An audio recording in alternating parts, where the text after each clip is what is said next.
இந்த ஃபுட்டேஜில் இருக்க மனுஷன் எதை பார்த்து பயந்து விடுறான்? பாரிஸில் கேட்டகாம்ஸ் அப்படின்னு ஒரு பிளேஸ் இருக்குது. பழங்காலத்தில் பாரிஸில் இறந்து போனவங்களை புதைக்கிறதுக்கு பிளேஸ் இல்லாமல் அண்டர் கிரவுண்ட்லேயே ஒரு பெரிய டனல் மாதிரி கட்டி அந்த இடத்துல அவங்கள புதைச்சாங்க. இப்போ நீங்கள் அங்கே போனாலும் அந்த மனுஷங்களோட ஸ்கல்ஸ் எல்லாம் பார்க்க முடியும். பட் அது ரொம்பவே டீப்பான டனல், போக போக போய்கிட்டே தான் இருக்கும். அப்படி 1990s 2-3 எக்ஸ்ப்ளோரர்ஸ் அதுக்குள்ளே டீப்பாக போகும்போது ஒரு கேமராவை கண்டுபிடிக்கிறாங்க. அந்த கேமராவை எடுத்துகிட்டு வந்து செக் பண்ணி பார்க்கும்போது அவங்களுக்கு இந்த ஃபுட்டேஜ் கிடைக்குது. Into the catacombs, and all of a sudden,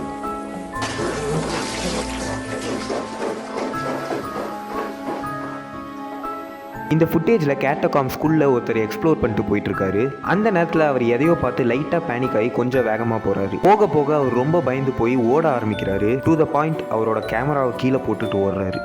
ஓடுனது யாரு, அவர் என்ன ஆனாரு, அவரை யார் துரத்திட்டு வந்தது, இது எதுவுமே இன்னைக்கு வரைக்கும் சால்வ் ஆகலை.